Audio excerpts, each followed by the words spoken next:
Ahmadiyya zindabad, oh zindabad. Ahmadiyya zindabad, oh zindabad. Ahmadiyya zindabad, oh zindabad. Ahmadiyya zindabad. السلام عليكم ورحمة الله وبركاته. Tutandika Surah Yunus. Surah Yunus, suratu makkah. Surah yakkira makkah. Surah munsengeka n'enteekateeka ya Qur'an Entukuvu eri ku namba 10. Erina aaya 110 ne Ruku 11.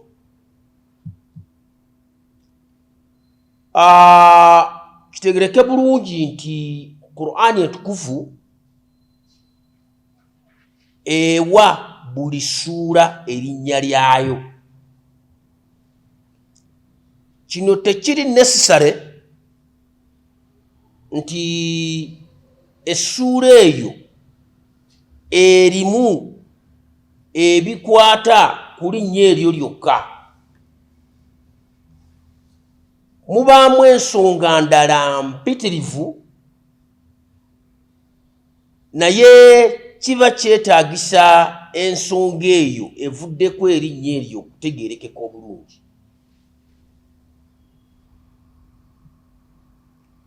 Ojja kwetegereza nti mu Qur'an Entukuvu mulimu ssuura ntono nnyo ezijjira mu mannya ga bannabbi.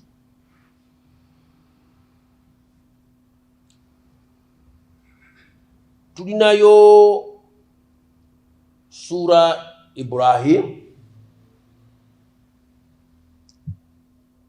tulina Surah Nuhu, tulina Surah Hud, tulina Surah Muhammad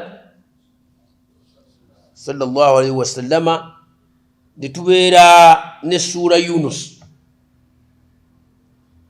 Waliwo essura endala erina erinnya eriwa Yuusuf. Suratul Qur'an nayo gyeri, naye ogenda okulondoola nga bannabbi bonna abajjiddeko amannya ga ssuura balina ensonga enkulu lwaki boogeddwako. Otherwise ojja kusanga Qur'an Entukuvu nga eyogera mu bifo by'enjawulo ku ba anbiya abo mu nnyinnyonnyole z'enjawulo.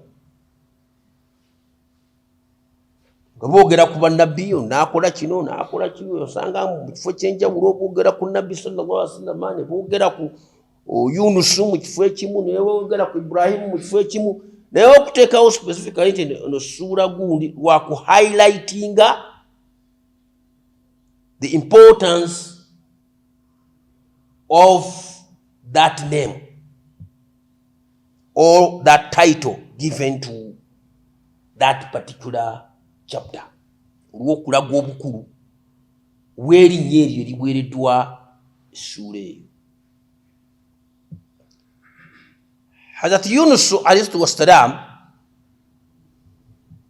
amanyiddwa bulungi nti yali mutuuze w'ekyalo kyali kimanyiddwa nga Nenuva.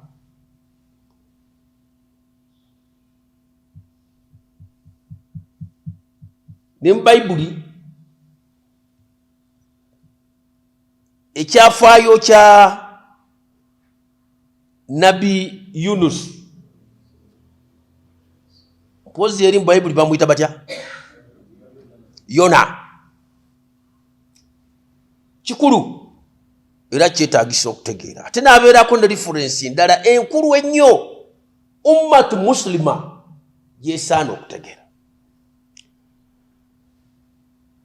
Allah nkola ye nti tabonereza bantu wabula ng'amaze kutuma omubaka. Ng'era y'enkola ey'ekigunjufu naawe omuntu gy'osaana okweyambisa. Toyinza kubonereza muntu olw'ensobi gy'akoze nga tonaba kumulabula. Nti olw'okuba oli akoze ensobi nga gumala gabonereza bubonereza, osaana okumuwa omukisa ogw'okumanya ensobi ye.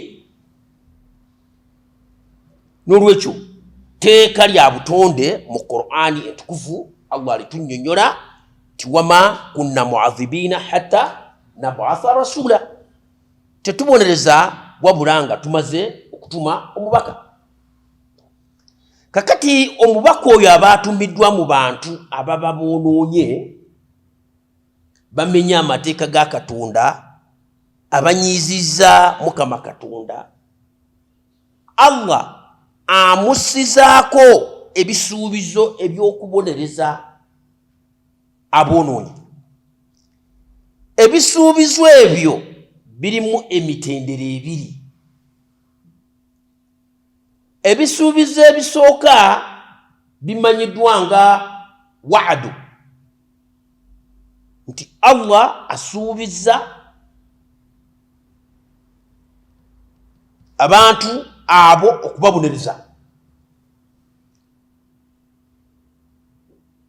Era ekisuubizo kya wa'ad ghaira mardud, tekizibwayo, tekiriiko kakalu konna, nti Allah bw'aba asazeewo ategeeza Nabbi nti abantu abo ngenda kubabonereza. Era ekiseera ekyo bwe kituuka, ekibonerezo ne kibatuukako. Ekisuubizo ekirala kibeera wa'idu. Wa'idu ky'ekisuubizo ekirimu akakalu oba obukalu. Singa abantu baba beekomyeko, Allah awithdrawinga ekisuubizo ky'okubabonereza. Bweba tebeekomyeko n'agenda mu maaso n'ababonereza.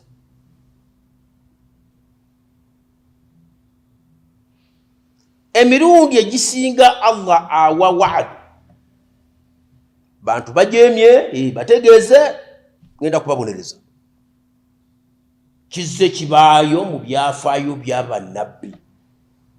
Sometimes bannabbi abo bennyini babeera n'ebisuubizo ebimu biyite prophecies nga biri sub conditioned, biriko obukalu, nti abantu bwe bakola bwe bati nja basonyiwa, bwe bataakole bwe bati sijja kubasonyiwa. Ekyo kimanyiddwa nga wa'id. Sometimes wa'idu zino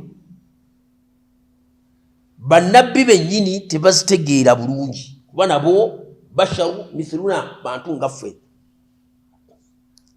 Kati Allah okwagala okusangula mu bwongo bwaffe endowooza ey'obutakkiriza, kubeera na kubuusabuusa okutaliimu, atuleetera ekyafaayo kya Hazrati Yunus alayhi wassalam, eyali nabbi ow'omu bantu b'ekitundu kya Nenova.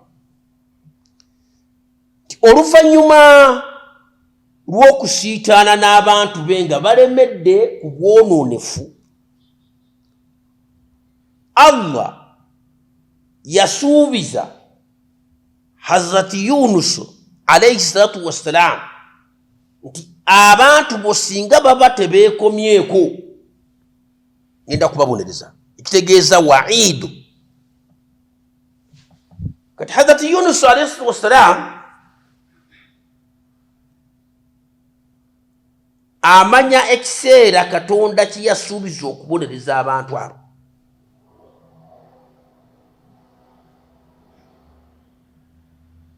Abakubiriza bannange mweddemu, bannange mweddemu, bannange mweddemu. Agasajja n'agakazi gagenda mu maaso kukola bitasaana. Kakati ye ekirowoozo kimujjira, alaba olunaku lusembedde towaayo, kaneetegula ekibabu.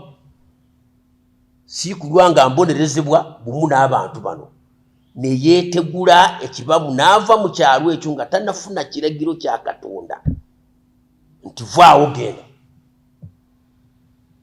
Tusoma mu Qur'an twale ekyokulabirako kya Hazrati Lut, yamala kufuna kiragiro nti fuluma n'abantu n'alyoka afuluma. Ne bannabbi abalala bazze bafuna ebiragiro, naye ye yapapamu katono n'agamba nti kaneetegula ekibabu. Mu kwetegula ekibabu ate yafuuka nsonga, yasaabala ekyombo eryato, ate bwe batuuka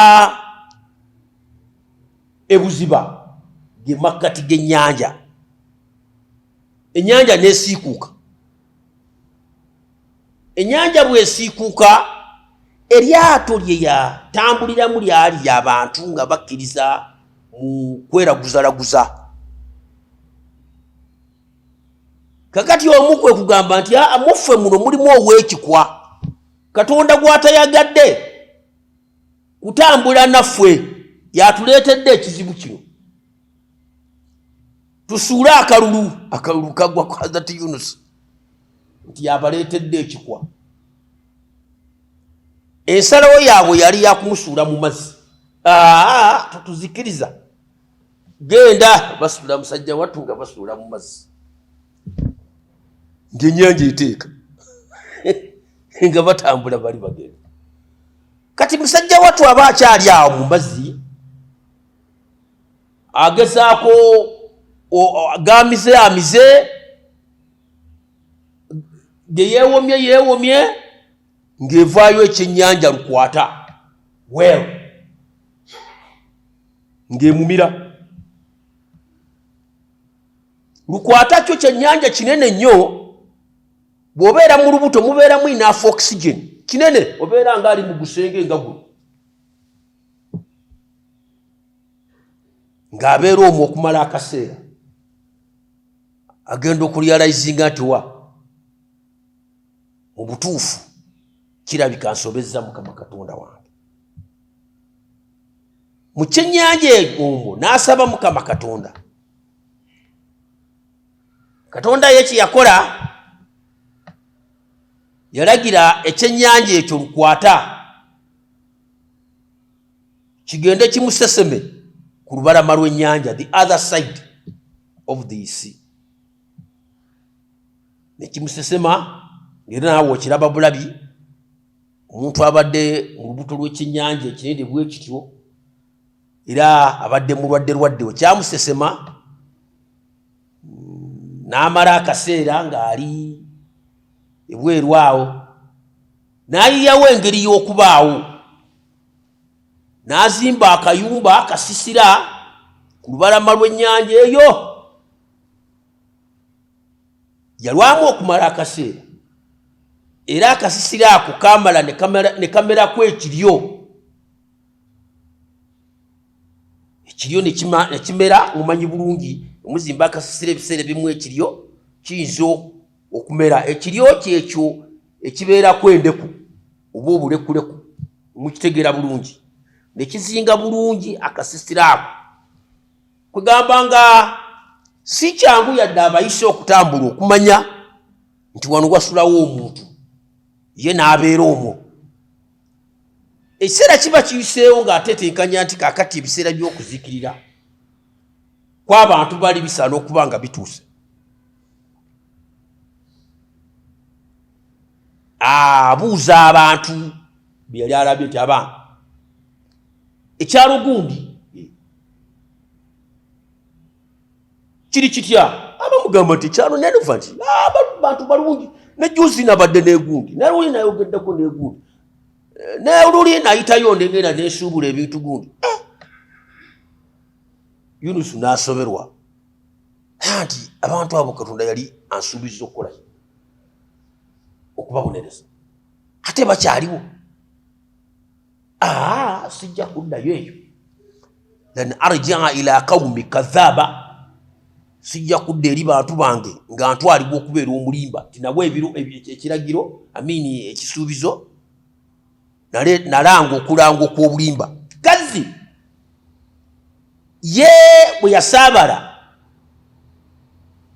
mwenyi bannabbi ba Katonda babeera trustworthy mu bantu baabwe yadde bantu bejeemya naye baba balinamu obwesige era babakkiririzaamu nga olaba Nabbi sallallahu alayhi wasallam nga tanafuuka nabbi benyini baali bamuyita al amin as-siddiq omwesigwa ow'amazima era nga bamanyi tayogera bulimba naye munange olwa certain interests z'abantu abamu nabbi wa Katonda wayogera kusinza Katonda omu weesanga abamu muli banyumirwa olw'okuba balina obuzanyozanyi bwe bazanya ne bafunamu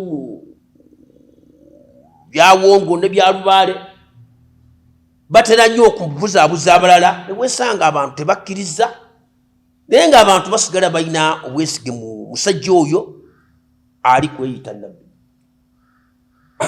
Abantu be Nanova bwe baalaba nga Yunusu taliwo aba mumulabyeko tumulabye ng'ali ng'eryato abanje omusajja kyayogedde kiyinza okubeera ekituufu olaba yeetegudde abange mweddemu abantu ne bawulira ne beddamu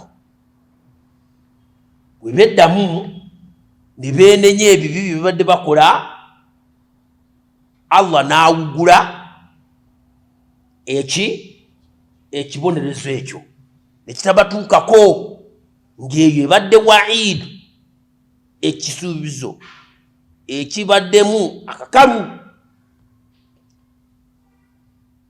Oluvannyuma Hazrat Yunus alayhi salam yategeera ensonga eyo nti abantu abo beenenya n'addayo eri abantu be era ayogerwako nti ye nabbi yekka abantu be bonna abaafuna okutiisibwa olw'ekiragiro eky'okuzikirira bonna ne bennenya abaweera ddala emitwalo 10 mirambirira nabbi waabwe n'akomawo be bokka mu byafaayo. Ebyafaayo bya nabbi Yunusu alayhi salaamu tebikomaawo ate biriko n'ensonga endala esaana okumanyibwa. Enjigiriza y'ekikristaayo egamba nti Yesu Kristo bo gye batwala okubeera Katonda nti yafa n'amala n'azuukira. Yesu kennyini nga yeeyogerako ajuliza ekyafaayo kya nabbi Yunusu Yona alayhi wassalam ng'agamba nti nga Yona we yamala mu lubuto lw'ekyennyanja ennaku 3 n'omwana w'omuntu bw'atyo bw'ajja okumala mu lubuto lw'ettaka ennaku 3 nga kyekyokulabirako Yesu mwennyini kyawa mu kamwa ke. Ekibuuzo ne kibeera Yunus mu lubuto lw'ekyennyanja yali mufu? Nedda, yali mulamu. Era n'okuvaamu yavaamu mulamu nga Yesu kyekyokulabirako kiyawa nti bw'anaateeka mu sepulture oba empuku gye baatwala okubeera entaana tajja kubeeramu nga mufu, tajja kuteekebwamu nga mufu ate tajja kuvaamu nga mufu. Nga yali alanga nti bw'aliteekebwa ku musaalaba tajja kufiira ku musaalaba era ajja kuteekebwa mu mpuku oba mu ntaana nga azirise buzirisi si mufu era agiveemu nga si mufu wabula nga mulamu. abakristaayo tebakitegeera ddala. Ekyokulabirako ekyo kiri glaring mu Qur'ani kyogerwako, ekyafaayo kya Yesu kya Yona, ne mu Bayibuli kyogerwako. Abakristaayo tebakitegeerera ddala, bo ne bakitwala mu ntaputa endala nti Yesu Kristo mu ntaana yagenda mu mufu n'avaamu mulamu. N'olwekyo ne batakitegeerera ddala. N'olwekyo okwogera ku Yunus kuliko very great significance eri omusomi era agoberera ensonga z'eddiini. Tuli ffenna aya esooka egambye bisimillahi الرحمن الرحيم, ku lw'erinnya lya Allah omusaasize ennyo ow'ekisa ekingi. Aya ey'okubiri egambye alif lam ra, nze Allah alaba byonna. Zino zimanyiddwa nga hurufu muqatta'at oba ennyukuta enkutule kutule, abbreviations. Alif eriwo ku lwa Allah nga mu njogera eya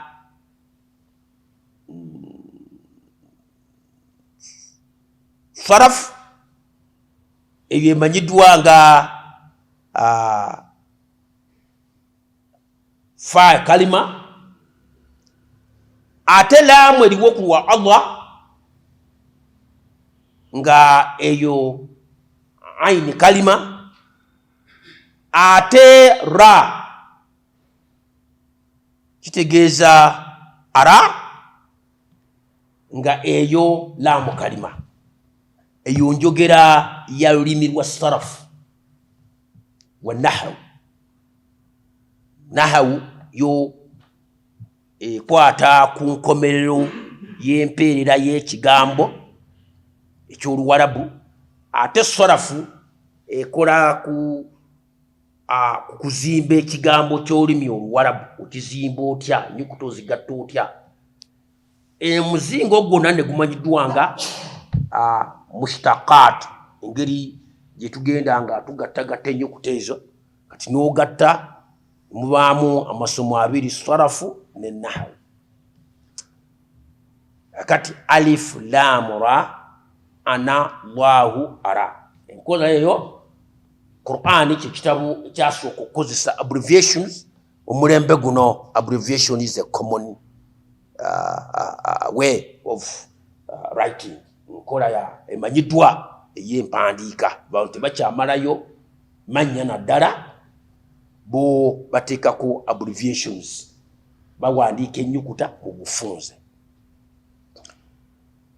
Agambye zino tilika ayatul kitabil hakim, zino ze aya ez'ekitabo ekijjuddemu by'amagezi byereere. Qur'an Entukuvu eri declared nga ejjuddemu eby'amagezi ebyereere, era nayo yennyini yeeyogerako ng'ejjuddemu eby'amagezi ameereere. Awamu Allah atugamba nti la yaatihi lbatilu min bayni yadayhi wala min khalfi.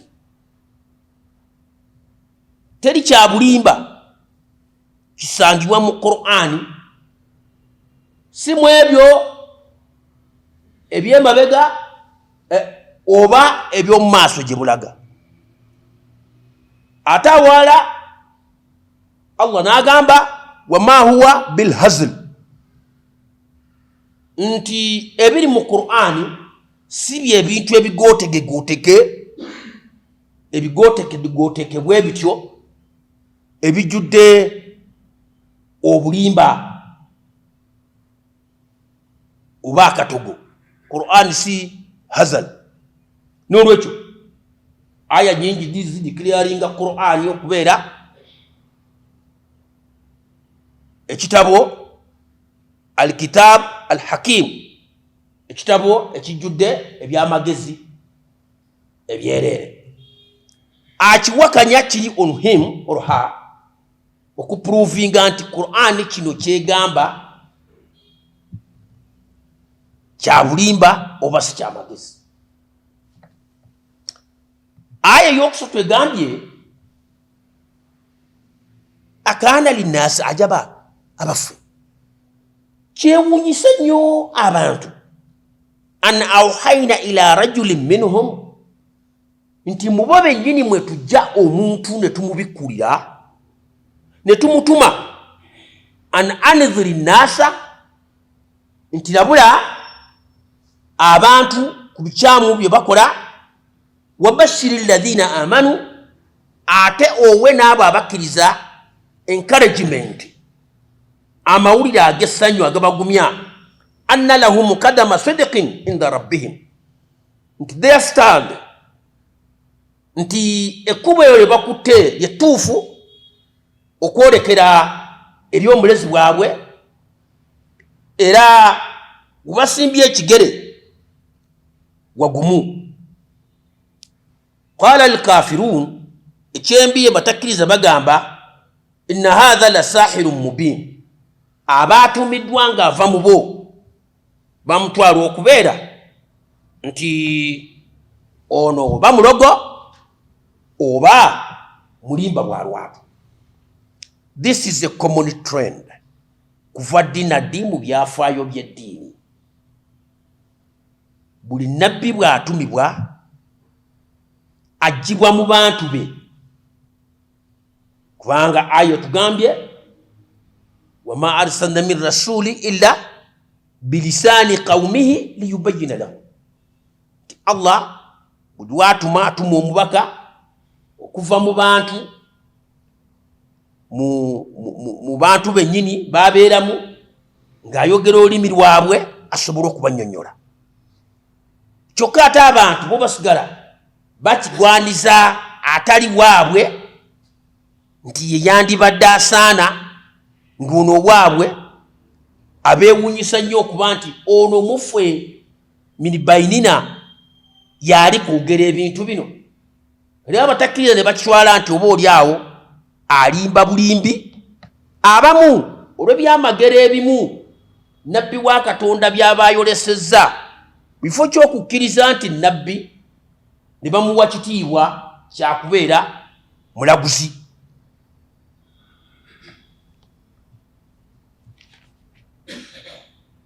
Tukomaawo. Assalamu alaikum.